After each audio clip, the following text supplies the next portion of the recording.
Hello and welcome back, Noobs and Noob Slayers. What is up, guys? I know everyone is excited for today because it is 1.3 release date for PlayStation 5, as well as the rest of the main branch. I'm going to be covering essentially what is going to be in today's patch notes. So today we have the LAV 25 and the BRDM2. They're the two new infantry fighting vehicles. Essentially, the LAV 25 is a powerful 25mm M242 autocannon capable of firing high explosive rounds, and its M62 M240 coaxial machine gun. Both weapons utilize powerful 7x optic for target acquisition at long ranges. Now, the FIA and Soviet also get the BRDM2 combat reconnaissance vehicle, which has the same firepower as the BTR-70 with a 14.5mm KPVT machine gun and a 7.62 PKT.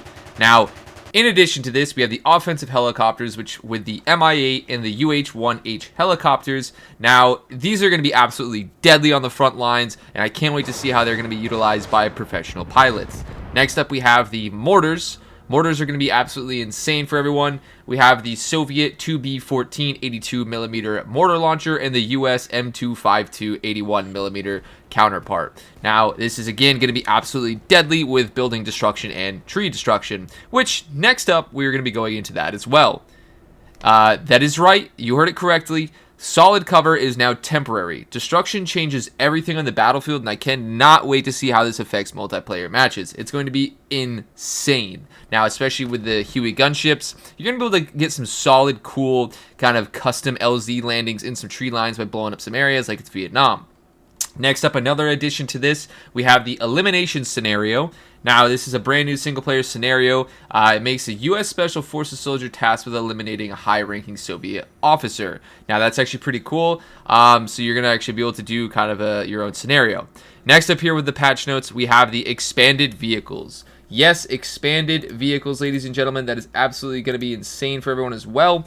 What this does is supply runs are way more effective because now the main trucks on both sides carry 1,500 supplies in a single load instead of the original 600. In addition to this, they've added some variants of vans, different types of vans, and UAZs and Humvees, which are capable of carrying more people or more supplies. Now, these will go up to either 500 and 800 supply differences, which is actually very helpful.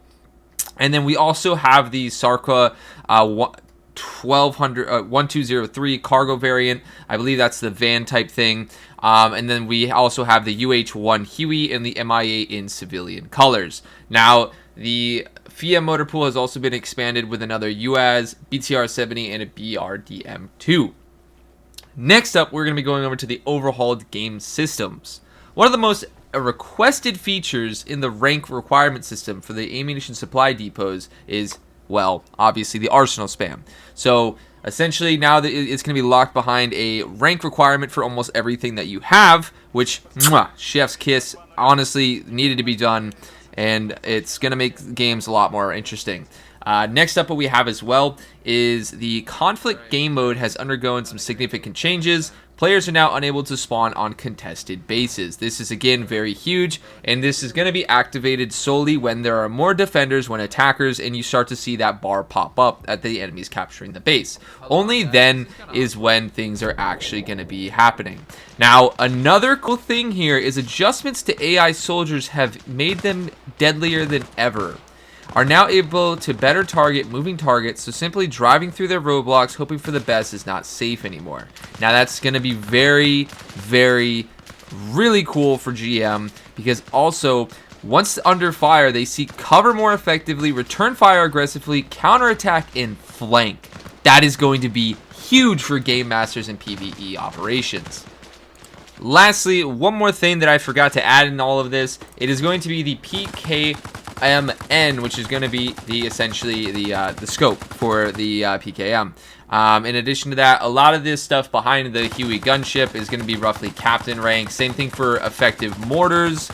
You're going to be needing the captain rank. For a lot of this, you're going to be kind of stuck behind that captain rank level for effective mortars and things like that. Next up is one more important thing as well. The backblast has been added for the RPG-7 and the law, so that means if you're standing behind somebody, what's going to happen is you're going to get absolutely shredded by backblast. In addition, another thing added to this is Perceived faction. The game now knows if a player is disguised as another faction or an unknown faction. Killing a disguised friendly player no longer punishes the killer. However, killing enemies while disguised punishes the killer. They nerfed me so hard because it was, oh my god. I mean, I can't do my war crimes anymore. I'll have to find more horrific ways to just kind of mess with people. But it is what it is. It's all good. Now, they added also a hand slot for carrying gadgets when the player doesn't have space in their inventory. That's actually kind of cool. I feel like it was definitely needed. Another thing is they've added a lot of different things like mortar flashes. Extended the identity for players. Pretty cool, again, with the bio, so that's really new. Another thing that needs to be very much utilized here and kind of talked about is the razor wire damage. So razor wire is going to chew your legs up as if it's just Swiss cheese. You're going to be just munched. Like, it's going to be like no tomorrow. In addition to this, everyone's going to have to realize with the medical side of things, because another thing has added where if you get shot in the legs and your legs are broken, you're going to be walking. So you're going to need to pop that morphine. And get it moving. Once you apply those tourniquets as well, you're going to start feeling the effects way more as well with the medical side of things. So again, this is going to be kind of a slogfest, ladies and gentlemen. If you get shot in the legs, you're going to be very slow. You're going to need double morphine. Just about. It took me about 2 in the 1.3 playtest, and it's going to be brutal. And now we're going to be going back into the arsenal side of things. Like I said earlier, how it has ranked lock behind it. Certain items are gated behind a specific rank. And arsenals cannot be used if a player has the renegade rank. That's actually pretty cool. I don't know too many people who have the renegade rank at first, but I mean, that's kind of concerning. Yeah, so you just can't use it anymore. Now, another important thing that everyone has to realize, which kind of makes medical vehicles more important as well as medical hospitals more important, is that, well, guess what? You're not going to be able to get morphine or the saline at your arsenals. You're actually going to have to get them at medical vehicles or medical hospitals. Now, that's actually kind of a very interesting change as well. So it kind of makes it more utilized on the front lines of, hey, we need to build this building, because the medical tents really weren't that useful in the previous updates. So that's going to be very interesting on that end as well. So I want to know what your guys' thoughts on this. If you guys, like these changes, if you don't like these changes, go ahead and let me know in the comments below. And if you guys enjoyed this video and found it very helpful, and you want to stay up to date with more ARMA Reforger news or anything related to ARMA Reforger in tactical and strategic gaming, go ahead and leave me a like, comment, and subscribe. Until next time, guys, thank you so much for watching.